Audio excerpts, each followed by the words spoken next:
Aloha everyone, what is really good my dudes? Today is March 29, 2021. We got another RuneScape update for y'all. Today we see the release of the Spring Festival, so without any further ado, let's jump right into the video. Let's go. Cats is the illest. What you talking about, Willis?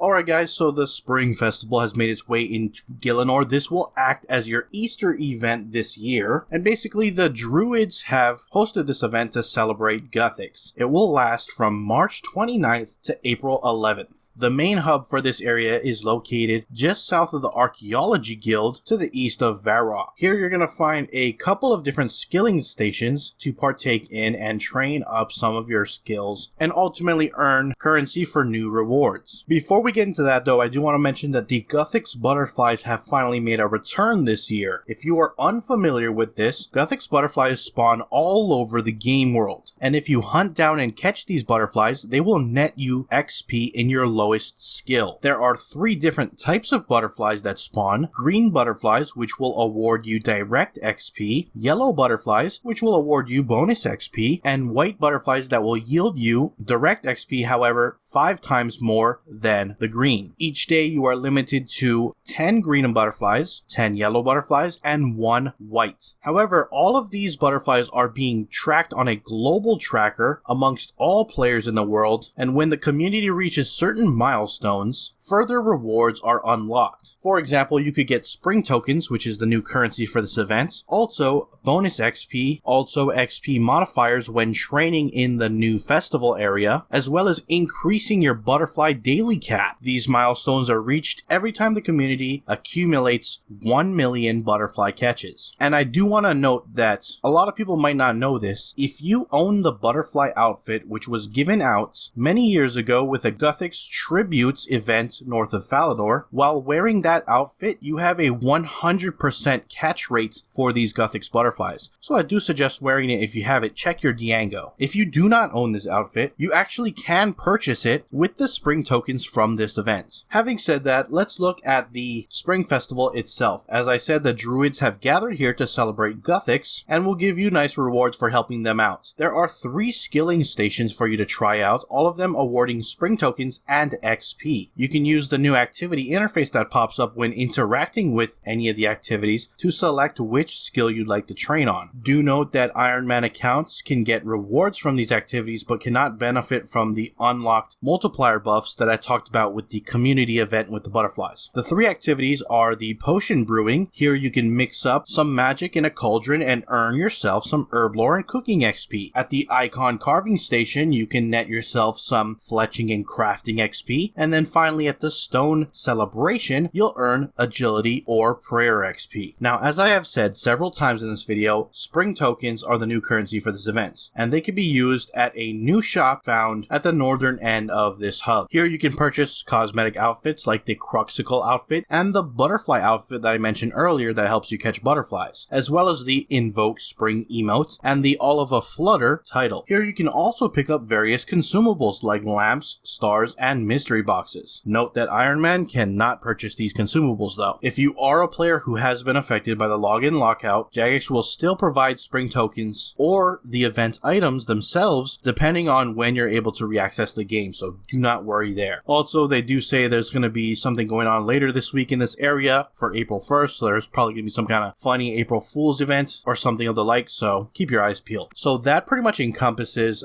the Easter event this year. We're going to now shift on gears over to something that players have been waiting since last December, and that is ModPie's updates for combat. So with this update, ModPie has done several things. Starting off with some improvements, the area loot interface will now no longer close while you're walking around. It will periodically update while walking around and when an NPC drops loot, and it will close itself after moving more than 10 tiles since it's last updated. Auto Retaliate will no longer disable the area loot interface when it's open. A new unlock has been made available in War's Retreat, which will reset ability cooldowns when using the Altar of War. Players are no longer able to use the Zaros Godsource special attack if a different one is active already. Revolution Combat Mode will now fire off abilities more consistently after a channeled ability is is used, bringing it more in line with full manual mode. You can now adjust the size of the buff and debuff bar icons on desktop. Dragon Breath will now prioritize your main target before performing the usual AoE. Moving on to fixes, the ingenuity of humans is no longer triggered by non-ability attacks. The Needle Strike buff will now apply to the target enemy and last for the correct length of time. It can no longer be reapplied by switching targets. The time you can perform an ability after using Snipe is now correct. The Quick Prayer menu will now show available presets more consistently. The Check Charge option in Filtered Chat during combat will no longer spam the chat box when pressed or held for gear that's already equipped on the action bar. This doesn't apply for the first message, but to all further messages within a short time. And finally, the Crackling perk now triggers on the next attack after the cooldown ends rather than immediately. And that is it for your Pi updates. We're going to finally shift on over to the patch notes and see what's also been added with today's update. Starting off, we got some engine changes. Various improvements have been made to point lights. Switching app or locking your phone in certain circumstances will no longer cause freezing or crashing when on Samsung Galaxy S20 or Galaxy Note 20 devices. And a new mobile app icon's been made. A couple of changes to the UI. The login screen's been reverted to its previous look. The previous mute this player button no longer overlaps with the cancel button in the report player pop-up within the lobby. Added functionality on the mobile lobby screen so that the device back button will toggle the display of the side panel. The terms of use screen has had a bit of a refresh on mobile. There have been various small tweaks and fixes and improvements to the UI and various close buttons on pop-ups in the login screen. Moving on to the Yak track, there was a hotfix where the Yak to Basics splash screen and tutorial no longer pops up every time a player opens Yak track, and Tier 22 Task A now shows the correct options for smelting. Moving on to some other improvements, Premier Club Monthly drops now feature new and improved messaging. The Iron Plaque in Edgeville has been updated to include Bix achievement of the Insane Reaper title. Congratulations. Vanaka has left a helpful note in his previous location to point players towards his new one. The overlay interface that appears when entering an incorrect password on login now has a close button as expected. The achievement for the Vault of the Shadows mini quest has been corrected. Fixed a typo in Padamin's dialogue during Azanadra's quest. And finally, changing your spellbook using the spellbook swap spell or otherwise is now more responsive. That is it for your patch notes. Links to everything discussed in this video will be down in the description below. Head on over there, check them out. With that, I'm going to wrap up the video. If you enjoyed it, hit that like button. If you're not subscribed yet and you want to stay up to date on all things RuneScape related, then hit that subscribe button. Anyways, I appreciate you watching. I am out. Aloha.